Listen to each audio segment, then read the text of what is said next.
Hey everyone, welcome back to Loot Investments. So I've been away for a little bit. We've had a couple job changes in the family, myself as well as my wife. We've swapped up our full-time jobs and picked up some new positions and have kind of been tied up with that. So haven't had a chance to really get into making any more content. So I was a little bit behind the game here. But I was able to get one of these good old Ice Age collections, excuse me. And I figured I just opened the box after getting it shipped to me and figured we'd go through the cards together, kind of check out some of the old artwork and see what cards are in the set.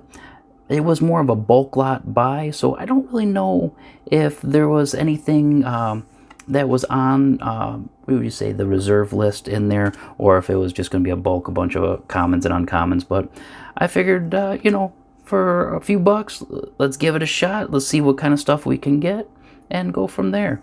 And from like what I've looked online, it looks like on the list that's still active, we've got 50 cards from just Ice Age alone on the reserve list, with 16 of them being $1 or more. I think there's only, maybe 3 or 4 cards that really fall into the category of basically $5 or more. So Ice Age really doesn't have a lot of the expensive cards that are on the reserve list. But nonetheless, there's still a few that are in there. So I figured we'd just do a little bit of sorting, do some talking, kind of chit-chat a little bit about the direction of the channel, and kind of like what is coming up in the future. So with that being said, I've got more so kind of, I guess I wouldn't really say too much of like following the trend, but I think with Pokemon itself taken off even more so than it already has in the past few months, I think that I'm gonna start doing some videos and do a little bit of coverage on some Pokemon card openings, and kind of go through and see, what's new, what's out there, what kind of big cards that folks are chasing after. Same thing with Magic. I mean, there hasn't been a whole lot of gameplay. I know some of the stores out here by me initially started doing gameplay again, but then had to shut down because of a good spike in the area with some of the COVID testings and the numbers kind of more so taking a little uptick. But it's all good. Safety comes first, making sure all the Magic, Pokemon, all the trading card community folks are safe. We don't need anybody catching the nasty virus and having any bad outcomes from it. So it's better to be on the safe side than be sorry. Look at that guy right there. Shaman, dude. Tearing it up. But I think pretty much with some of these older cards and stuff like that, and where a lot of folks are looking at even like MTG Marketplace, people are still buying out certain cards on there. I know with like Ice Age, just looking at like some of the online stuff, they're really, I want to say, like, I mean, 90 cents, 80 cents, 50 cents. I mean, I don't know from this set if some of the cheaper versions of the reserve list, and I guess I'd say more of the ones that are on the bottom side, I don't know how well that those cards could be put into decks. I think once I run through all of these and kind of go back and pick out the reserve list cards, I think that I'm going to look into and see what decks that these cards fall into, and then see if those ones right there will actually go up in value over time. I mean, because if more people are playing, in constructed decks with the cards that are on the list, then I can see in the future the value of those cards going up in price, just because they're getting gameplay. They're not just, oh, hey, here's an old card, it's on the list, but nobody plays with it. It's more of a collector item. So I think having both components, being a collector item as well as having the card itself be in decks, and especially if it's in multiple formats, I think that right there makes it a well sought after card, because you got, multiple uses for it. You have, the ability to collect it. You have the ability to play with it. So the dynamics are there. I mean, it's nice. One of the other things I was looking at too was how much of an uptick has things happen, or I shouldn't say happen, but has really things risen to since the actual, I'd say, lockdown really kind of eased up. I know back when everything started to go into lockdown out here in Michigan, that the stores, I would say probably end of March, April time frame, all shut down. They were done. Anything that was more of a hobby shop or deemed non-essential was closed. I mean, they weren't even doing online orders. They weren't even shipping things. I mean, like stuff was locked down. And at that time, that's when people were just selling things. I mean, like, they were just getting rid of cards like nobody's business. And shortly after, a few months later, because no one can tell what the future is going to hold. No one can say, like, okay, well, lockdown's going to go forever. The virus is going to get worse or, not be as bad. No one knows. No one knows. I mean, and it's still way too early to tell. As far as things are going right now, it's been tapering down and it's been doing okay.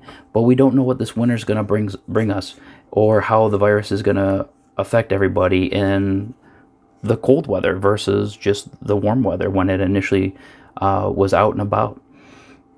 So I think that right there just made everybody, start investing more so and try collecting more of the reserve list versus getting into the actual like trading cards themselves in for the newer sets. And then, you also have to look at too, Wizards of the Coast has had a bunch of freaking printing problems where they can't keep up with the supply and demand. I mean, folks want the cards. They're saying like, oh, we got the hype train rolling. Everybody's out there. We need to get these cards. We need to get them. Come on, go get them. Oh, but by the way, we're only gonna have 3 boxes for you. Have a good day. Like it is crazy. It is too crazy that they hype it up before release, and then as it gets closer, they're like, oh, we've only got a couple boxes that, we're going to get out to the stores, and have fun. Got to fight for it. We'll see what happens. So I know that Jumpstart has got a new print wave coming. Check out this dude, man. He's got his finger buried so far up his nose. Probably tickling his brain in there, especially with his buddy with the spinner hat. You know how he's rolling. Too funny. Some of this artwork on these older cards are just phenomenal. I love it. And with that next print wave coming, there's still no talk of, how many cards are, or I should say not cards, but booster boxes are going to be up for allocation for stores, what the distributors are going to be able to get their hands on to get out to people. So that makes it even more so interesting to see how things are going to go, because we don't know what's going to be coming for that next wave. Even looking at Zendikar, the box set itself, I mean, they shot up in price like crazy. You had initially pre-sale prices with the collector's boxes being almost $300. You had the set boxes. I mean, all the way up to, I think the highest I saw, minus eBay, because eBay, if somebody can just throw a weird random number, dude, check out this guy with the sword. Look at that guy. Love it. Where you would have like Amazon, just kind of like TCG Player. I mean, they were around $180. I think I saw at one point close to $190, and that right there, I think is just crazy. Where the hype train with supply and demand can just show you how high numbers can skyrocket. And right now, you go on Amazon, TCG Player, you can buy a set booster box for $115. Not including like shipping and handling and stuff like that. So that right there is too funny. So just in a matter of roughly a month's time frame, little over I would say a month and like a day or two. I mean, because we're right now we're October 29th, and you had like pre-release a little bit early, and the actual versus the regular release date on the 25th. So you're give or take a couple days, but still you went from one extreme down to the other extreme, where now you are starting to get a little bit more supply on the set boxes. The collector's boxes are out of print, but the price has dropped even on the collector's boxes. I mean, Amazon's selling them at like $209, $210 a box, where they were almost at $300. I mean, we had just crazy numbers all across the board. And I think that's one of the things that you can look at and myself, I bought in. I mean, I bought in on some of the collector's boxes when they were $260. I got them at $230, and now they're $210. I mean, I'm behind the eight ball on on the actual price, for which I'm hoping, I guess, that in the future that as sealed product holds, that the price will increase and it will still be a good investable product. But I definitely got in on the boxes at a higher market price, so my turnaround time and the value on my box sets are going to be a little bit more expensive. So the duration that I'm going to have to hold on to them to either break even, or at the very most would be to double my money. I don't know that time frame, but I've got them. I'm in it for the long haul. The collecting will keep continuing, and we'll see where it goes. That's one of the things that I found over the last few months, that collecting sealed product has been fun. I really enjoy it, and I think that holding the sealed product and stuff like that really is something, even just more so getting to like old cards like these, having some good nostalgia. Ooh, there we go. We got Alliance card tucked in there. I snuck it in there. This was supposed to be all good old Ice Age cards. I'll take a bonus. And let's see, where were we at? Oh, good old investing side of things. So I think that adding to the portfolio, and the same thing like we talked about before, you're never going to know what cards are going to hold value, what cards are not going to hold value, what Wizard's going to ban, or I should say more so the judges and stuff like that in the format. But you don't know what's going to transpire and where the card prices will go. But so far, we know that these older cards, you check out that bone, the skeleton ship, good old reserve list right there, very nice. But some of these older cards, I think, are going to do well, and then even just hold up price on us. So we should be good with that. I'm still myself trying to learn the curve of investing in single cards, because I know that with these sealed product boxes, booster boxes, the bundles are slightly different. There we go, another reserve list card right there, very nice. But the sealed boxes, for the most part, as long as you... Oh, there we go. Look at that guy. Love it. They should hold their value. As long as you got into it, unlike me with the lovely collector's boxes, at a good price in the market, they should only go up as they go out of print, as people keep cracking the packs. And we got a couple basic lands here. All right. But as they start cracking packs and busting the boxes open, I mean, that's just going to make the supply and demand in the years to come increase for us. So holding and sitting on sealed product will only go up in value. And a lot of the other stuff that we can kind of like reference and kind of look at numbers is more or less, we've got, just even look at like the older sets that are not even that old, but Dominaria, Kaladesh, those ones. I won't say like, everybody got in the market. You could buy them. Depends on, who you got them from and stuff like that. But even most stores were selling them around anywhere from $80 to $100. And if you bought them and then sat on them, from, I think, what was that, 2-3 years now in total, I mean, they're doubled in price. So, if you look at, trying to make a massive amount of money, you'd have to buy in a decent quantity. I mean, you are doubling your money at that 3-year mark, but in general, you're still making money. So you can take the, money if you have bought the booster box, sell it for the 200, then you turn around, use that additional 100 to buy a newer set of the booster box. So now you can buy, instead of one booster box, you're getting at least two.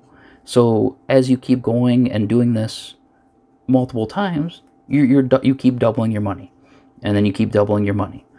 And at the same time too, you could always sit on the boxes even longer, and the price and the value of them can sometimes even go up. I mean, look at look at that, they threw in a foreign card for us here. Interesting. Don't know how much that bad boy's worth, or if they even for the most part are worth any value. Haven't really followed the market on foreign cards and stuff like that. Even though I do have a Gaia's Cradle that is, I found to be Chinese, but not too sure on how many folks out there look for something like that. It is an interesting card. I mean, it still has the same artwork and stuff like that, but the language is in Chinese and stuff. So I don't know, if it's folks just want to collect for like the artwork, or if they would like to collect the card in general because of what the card is, being a Gaia's Cradle, or if somebody just wants it for like it being a language card, that, or I should say not language card, but a foreign language, versus just your typical English cards. So, oh hey dude, check that out. Look at that guy right there. Too funny, too funny. That chick's like, hey, you know what? I got this bright thing, and it's scary. So with that being said, I think right now, one of the big things is that if you can get in for as far as investing goes, and try to buy the product below market value, that way your room for growth will be there in time. I mean, everything takes time. We don't, we can't, rub the magic 8 ball and have it tell us the future. But for the most part, numbers go to show, based on older sets, that anything you hold on to in a sealed product, with time, will go up in price. Even some of the older boxes, New Phyrexia, Scars of Mirrodin, what we got? I want to say, I'm trying to think of what are some of the other ones that I've seen more recently. I mean, those guys have jumped from like $300 to $500 a box, and those sets are only really like 6-7 years old. I mean, that's not that old, and especially if you came in, bought it at $80 when it first came out on release, and put it aside, I mean, that's a 500% markup. So the possibility for there is investing. I mean, it's the same thing as if you got into the stock market. Unless you have a lot of money, you start doing your day trading and doing all that stuff to turn around and make profit, doing the, say like penny stocks or other ones. You're really buying in, and you're sitting on it. I mean, that's really where you're making your money in the stock market, and stuff like that is, off the dividends, off of the interest. And that's one of the big things that I like with Magic, is that I can hold on to a sealed product. I can turn around and sell it. I can open it up and play, with it. We can have a good game. We can do a draft out of it. The options are endless. Though financially, it wouldn't be really beneficial to hold a box for 5 years and then open it up and then go and draft with the box. You're not really going to gain money on that one, but you could have fun. So the options there, unlike the stock market, Oh yeah, I bought some stock. Cool. It's just there. I'm gonna sit on it for many years. We'll see what happens. So that's one of the things that I do love with investing in collectible commodities is there's numerous options you can do, and that part right there is phenomenal. What else we got? I want to say everybody's been really hitting on the good old secret layers and stuff like that. I figure this late in the video, we're about 20 minutes in. I don't know. Some people might get to the very end. Some folks might, have checked out early. But I think we'll touch base a little bit. I don't like really jumping on the mainstream of what everybody else is, harping on, complaining about. I think my take on the secret layers is basically I'm a neutral kind of person on that one. I don't know if they're really good, if they're really bad. Just for the most part, I mean, they are really unique and neat cards that they do put out sometimes. Sometimes the artwork is really cool. But as far as a collectible for investment for long term, because I think you can get in there and really, I think it's like almost like you can select almost, I want to say like 30 sets or something like that. You can buy at a time. I don't think they let you buy any more.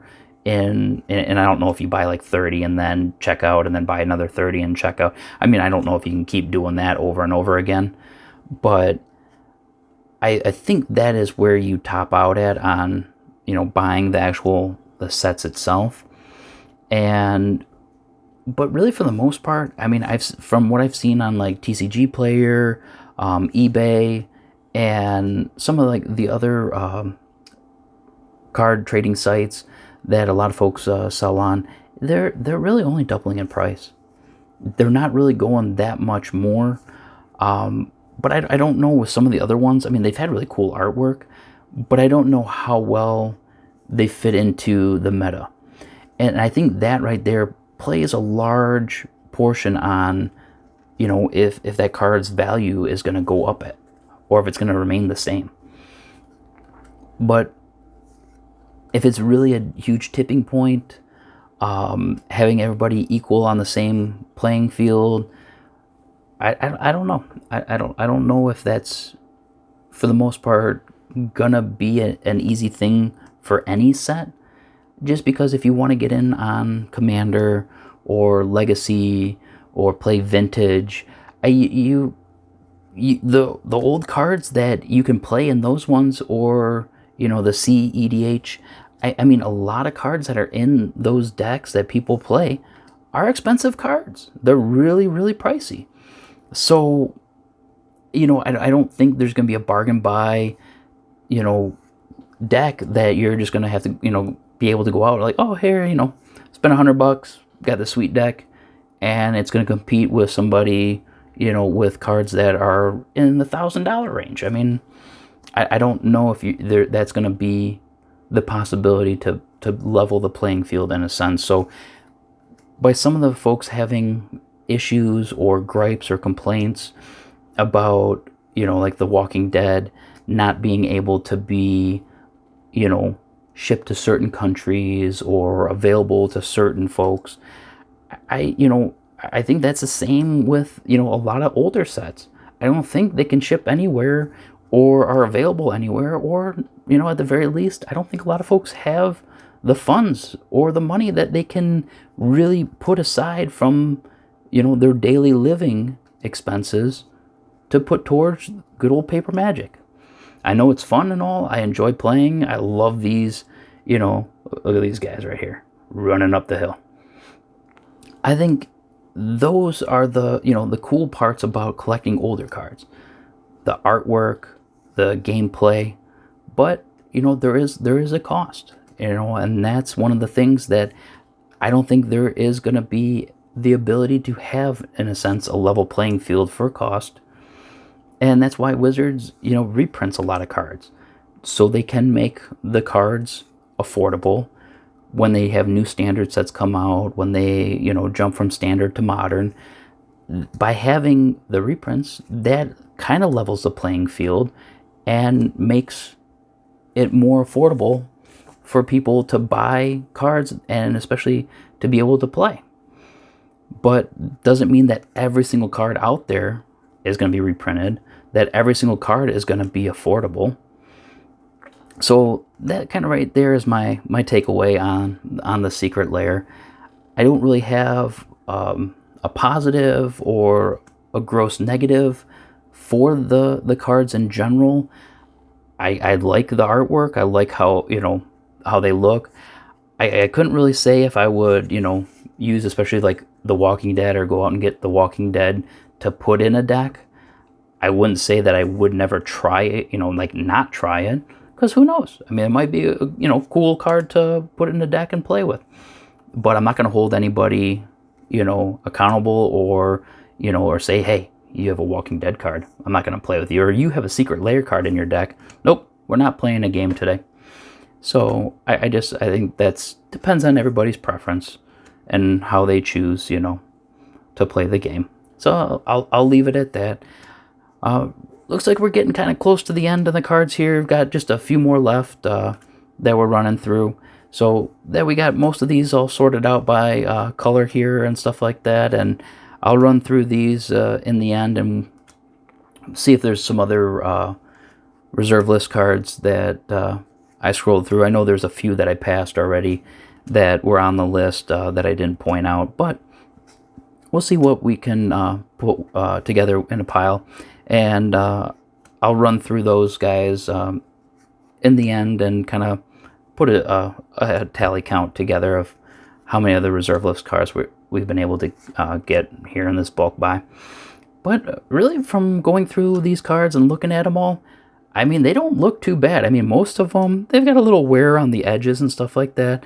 But even as I look, like even on like the back of the cards and stuff like that, I mean, they really don't have too many scratches or anything. I mean, some of the cards, when I took a quick glance at them, look really clean on the back. All right, look at this dude. Just getting in there and biting on that chick's neck. That is too sweet. And so I think overall, I think for the amount of money that was spent on this collection here was pretty decent. I don't think that I overpaid on it, and then once we put together the reserve list, because that's really what I was chasing after. I was trying to see, like, based on the description, like a good list of, or just say more of a good buy on Ice Age cards, that it was all included just Ice Age, and but there wasn't anything said like, oh, well, all the reserve list cards were taken out, or all rares are taken out, that there's nothing, in the bulk, and it's just all commons and uncommons. It was just more of a, here's a set of Ice Age, and here's the bid. Have at it. And the last card to end it off, the Melting. All the snow goes bye-bye.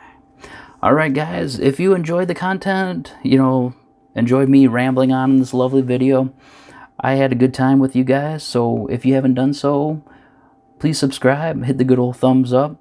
I look forward to seeing you on the next video.